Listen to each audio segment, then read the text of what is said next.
The movie starts in San Francisco in 1981.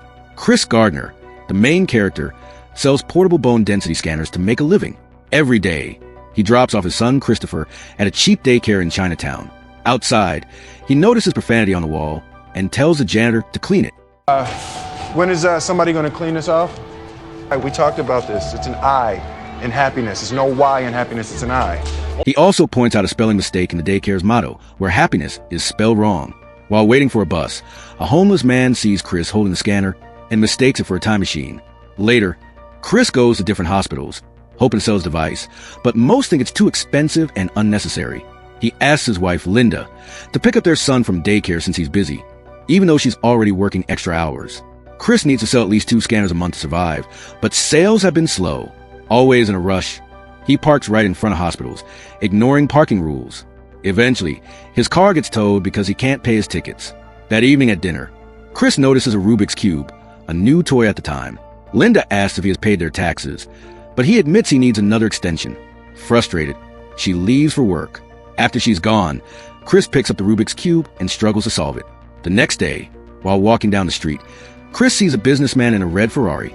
A real Ferrari this time, he thinks. Curious, he asks the man what he does for a living. The man says he's a stockbroker. Chris assumes the job requires a fancy degree, but the man explains that success in stockbroking is more about math and people skills and formal education. I got 2 questions for you. What do you do and how do you do it? I'm a stockbroker. Stockbroker? Oh, had to go to college to be a stockbroker, huh? You don't have to. Have to be good with numbers and good with people. As Chris watches people around him looking happy, he wonders why he can't have the same life. The thought lingers in his mind. The next morning, he tells Linda that he'll be home by 6 because he's applying for a stockbroker job. Linda laughs at the idea, which frustrates Chris. They argue, and she reminds him they're 2 months behind on rent. She urges him to sell the remaining medical devices and move on. Chris goes to a brokerage firm to apply for the job, but doesn't want to walk in carrying his medical device. He hands it to a street performer, gives her $1, and tells her he'll pay more when he returns. Just in case, he warns her that she can't sell it even if she tries to steal it. Inside, he meets an HR representative who tells him they get tons of applications. His job is just to help applicants fill out forms before passing them on to JT Twistle, the main recruiter. As they talk, Chris glances outside and sees the street performer running away with his device. He grabs the application and bolts out the door, chasing after her. Despite a long sprint, she escapes onto a train, leaving Chris frustrated. That night, he lies awake, kicking himself for losing the expensive device. The next morning, while having breakfast, he sees a news report about a professor solving a Rubik's Cube in 30 minutes. As Linda leaves for work, she tells Chris to come back without the device. He promises to sell it, so she won't have to see it again. On the way to daycare, Chris and his son talk about a misspelled word in the daycare's motto, happiness is written wrong. His son also tells him they just watch TV shows instead of learning, which irritates Chris. Annoyed, he scolds a nanny about it. She tells him he can pay more at another daycare if he wants. She also reminds him that he's always late with payments, so he has no right to complain. You want to be sitting around watching TV all day? We're taking him out of here. Go pay more at the daycare if you don't like Navy TV. Chris then goes to Dean Witter Reynolds to hand his application directly to Jay Twistle, the head of HR. Their conversation is short because Jay is in a rush. As Chris leaves the office, he spots a street performer and their partner carrying one of his stolen medical devices. Furious, he chases after them. The performer jumps onto a bus to escape. Chris explains in narration that he spent his life savings on these machines, believing they were groundbreaking, but most doctors saw them as unnecessary. After a determined chase, he finally gets his device back. Sitting at a bus stop, Christopher reminds his dad about the promise to sell the devices. Later that day, Linda sees both machines at home and is clearly disappointed. She gives their son a basketball for his birthday. Chris tries to explain what happened, but Linda doesn't want to hear it. He reassures her everything will be fine, but she no longer believes him and walks away. Listen, Linda, relax. We're going to come out of this. Everything is going to be fine, all right? You said that before. When I got pregnant, it'll be fine. In the next scene, Chris spots Jay hailing a taxi and reminds him about his application. Jay tries to brush him off, saying he's busy. Sensing a chance, Chris lies and says he's headed in the same direction, offering to share the cab. Jay hesitates but agrees. Inside the taxi, Chris talks about his skills, but Jay is too distracted by a Rubik's Cube to listen. Chris notices and offers to solve it, Skeptical, Jay hands it over. As Chris explains the puzzle's mechanics, even the taxi driver starts paying attention. Jay jokes that he'd drive around all day just to watch Chris solve it. Just before they reach Jay's stop, Chris completes the cube, impressing both Jay and the driver. But as Jay leaves, Chris realizes he's stuck with the taxi fare. He only has $5, so he asks the driver to drop him a few blocks away. When the car stops at a light, he tries to make a run for it, only to realize he left his medical device behind. He rushes back to grab it. The driver speeds after Chris, threatening to kill him. Chris escapes by diving into the subway and hopping onto a train. But as the doors close, his hand gets caught, and he loses the medical device. The same homeless man who thought it was a time machine finds it lying there. That evening, Chris calls Linda to apologize for not picking up their son, Christopher, from daycare. Sorry I couldn't make it home on time. Chris, I missed my shift. Yeah, I know. I'm sorry about that. Look, I'm on my way right now. Are you all right with Christopher? I'm leaving. And I'm taking our son. And we're going to leave now. Furious because she missed her shift, Linda tells him she's leaving with their son. When Chris gets home, he finds him gone. Just then, Jay calls, giving him a number to write down for a meeting in 2 days. But with all of Linda's things gone, Chris has no pen. He forces himself to memorize the number. He rushes to a store to jot it down, but a friend distracts him, chatting about a football game. Struggling to remember the number, Chris barely listens. The next day, he catches Linda after she drops off Christopher at daycare. She says she's unhappy and Chris lets her go, but refuses to let her take their son. Later, he picks Christopher up earlier than usual and takes him home before Linda can get there. That night, the landlord asks for rent, but Chris begs for more time. The landlord offers a cheaper motel and tells Chris he has to move out by morning since painters are coming. Desperate, Chris offers to paint the apartment himself in exchange for 1 more week. The landlord agrees. The next day, while painting, there's a knock at the door. 2 police officers tell Chris to come with them. At the station, he pays a parking ticket, but the officer says the payment won't clear until 9:30 a.m. stuck. Chris calls Linda to watch Christopher. She agrees, but warns she'll bring him back late. With no other choice, Chris spends a night in the station. The next day, Chris rushes to his interview at Dean Witter Reynolds, still wearing the same clothes from the day before. He's embarrassed, but has no choice. When the secretary calls his name, he hesitates before stepping into the interview room. The panel looks unimpressed by his messy appearance. Chris doesn't hide the truth.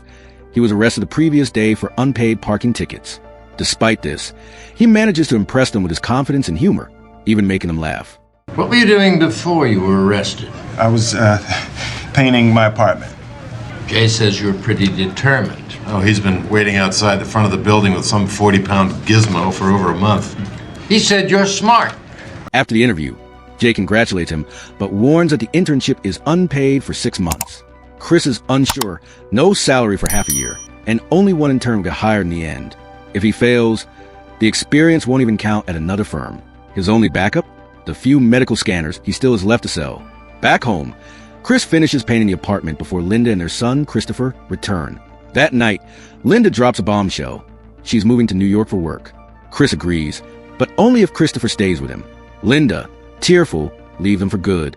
I'm going to New York, Chris. You know you can't take care of him. I gotta go. Determined, Chris calls Jay's secretary and leaves a message. He's in. The next day, Chris and his son move to a cheap motel with the help of a friend who owes him $14. Since it's Saturday, they take a break and play basketball. Christopher excitedly says he wants to be a pro player one day. Chris, doubtful, tells him not to aim too high, just like he himself wasn't great at basketball. But when he sees his son's disappointment, he quickly takes it back. Don't ever let anyone tell you that you can't do something. Not even me. Later, Chris manages to sell a medical scanner, finally getting some cash. As a small treat, he lets Christopher buy a chocolate bar. The next day, Chris starts his internship, eager to learn the trade. The coordinator tells the interns they must do whatever it takes to attract clients.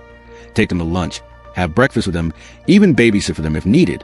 He makes it clear, passing the exam is enough. They need to bring in contracts to get hired. During lunch, Chris runs into Mr. FR on the street. Their chat is interrupted when Chris spots the scanner he lost earlier. A homeless man is carrying it. Chris chases after him but gets hit by a car. The driver checks if he's okay, but Chris is more concerned about losing a shoe, now limping. He returns to work with only one shoe and has to walk around like that for the rest of the day. At the internship, Chris is constantly sent on errands, feeling unappreciated. Every afternoon, he rushes to catch the 4 p.m. bus to pick up his son from daycare, then takes another bus home, not arriving until 10 p.m. Meanwhile, he's still struggling to pay rent for the motel. At the brokerage, interns spend hours cold calling potential clients, starting from the bottom of the list and working their way up.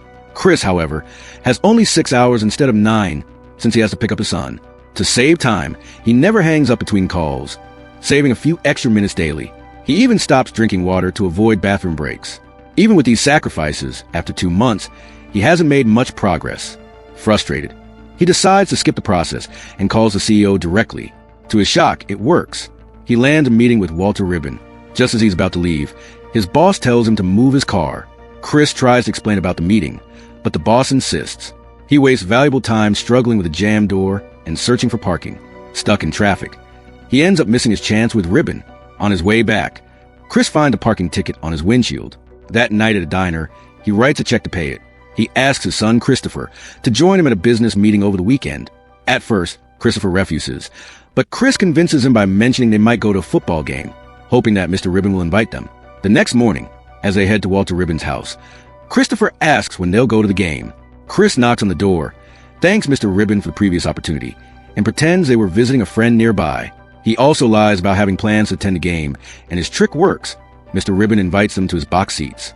Chris plays the part of a successful businessman, hiding the fact that he doesn't even own a car.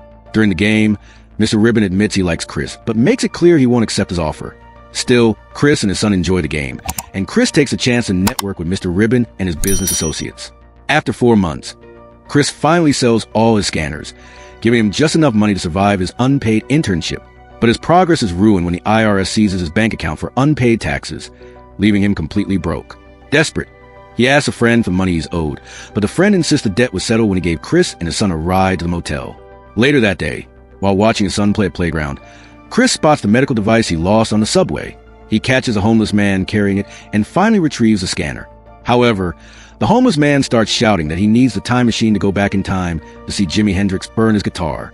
Chris and Christopher rush to sell the device, only to discover it's broken. Though the hospital promises to pay once it's fixed, Chris is told. That night, they return to the motel, only to find the belongings outside the room.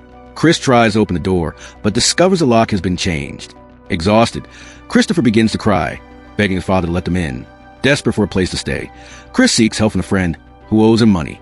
But Wayne won't even open the door. With no other options, Chris and his son are forced to move again. Despite their exhaustion, they end up in a train station, where Christopher points out that the device isn't really a time machine as a homeless man had claimed. To lift his son's spirits, Chris pretends it is. He presses the button and acts as if they're transported back to the time of dinosaurs, inviting Christopher to join the fantasy. Chris tells his son they need to hide in a cave from the dinosaurs. They move to the bathroom, playing along with the game, and stay there for the night. While his son sleeps, Chris quietly cries, feeling the weight of this low point in his life. He covers Christopher's ears when people pound on the door. The next day, Chris heads to work with his suitcase. Jane notices and asks where he's headed, prompting Chris to make up a story about going to Sacramento to play golf with potential clients. In the next scene, Chris and Christopher try to find shelter at a homeless center, but are turned away because it's only for women and children. A staff member directs them to another shelter a few blocks away, and they rush to make it by the 5 p.m. cutoff. After waiting in line, they're almost denied a spot because the shelter is nearly full. Luckily, they secure a room after security finds that the person in front of them tried to cheat his way to the front of the line. Inside the homeless shelter, Chris tucks his son and then tries to fix the broken scanner. He finds broken parts in it. The man reads his books under streetlights since the electricity is turned off at night. The daily routine of lining up at the homeless shelter becomes part of Chris and Christopher's life. So Chris brings a suitcase to work every day and tells everyone different stories about why he's carrying it. He learns how to finish his conversations with clients quickly because he and his son have to get in line early for the homeless shelter. One day, Chris and his son attend a mass at the homeless shelter after Chris studies for the next day's internship exam. The following day, Chris finishes his exam quickly to join the shelter line in time. On his way out, Mr. Fro, just stepping out of a taxi, asks Chris to lend him some money since he forgot his wallet at the office. Despite his limited funds, Chris gives him $5. Unfortunately, he and Christopher are late to the shelter that night and must find another place to stay. To earn money, Chris donates blood and uses the payment to buy the part needed to fix his device. At the shelter the next day, Christopher asks Chris if Linda left because of him. Chris tells his son to never, ever think something like that. He reassures Christopher that he has nothing to do with her leaving them. After tucking his son in, Chris successfully repairs the medical scanner. The following day, he manages to sell the device, earning enough money to last him 4 more weeks. He excitedly tells Christopher that they'll be staying at a hotel that night. They spend the night in a decent hotel, enjoying the comfort of a TV. The next morning, Chris and his son escape the harsh atmosphere of the city by going to the beach. Over time, Chris secures contracts with several of Mr. Ribbon's friends he met at the football game. In the next scene, Jay congratulates Chris on his final day in the internship program while they're in the bathroom. He commends Chris for securing many clients and tells him that, regardless of what happens next, he did a fantastic job. The message feels like a farewell speech, which makes Chris even more nervous. Later, Chris is called in by his internship coordinator, who leads him to Mr. Fro. Noticing Chris is wearing a new shirt, Mr. Fro comments on it. Chris tells him that it's because it's his last day as an intern. Mr. Fro replies that he hopes Chris will wear it again tomorrow, because tomorrow will be his first day as a full-time employee. Chris can't hold back tears and thanks the panel. Mr. Fro returns the $5 he had borrowed from Chris. Afterward, Chris walks out of the building, narrating that this part of his life is called happiness. He heads directly to the daycare to pick up his son and embraces him tightly. The film then reveals that Chris established his investment firm, Gardner in 1987. The film concludes with Chris and his son walking together, joking and enjoying each other's company as the real Chris Gardner walks past them. An epilogue reveals that Chris eventually secured a multi-million-dollar deal in 2006. If you enjoyed the video, please subscribe to my channel. Thank you for watching. See you soon.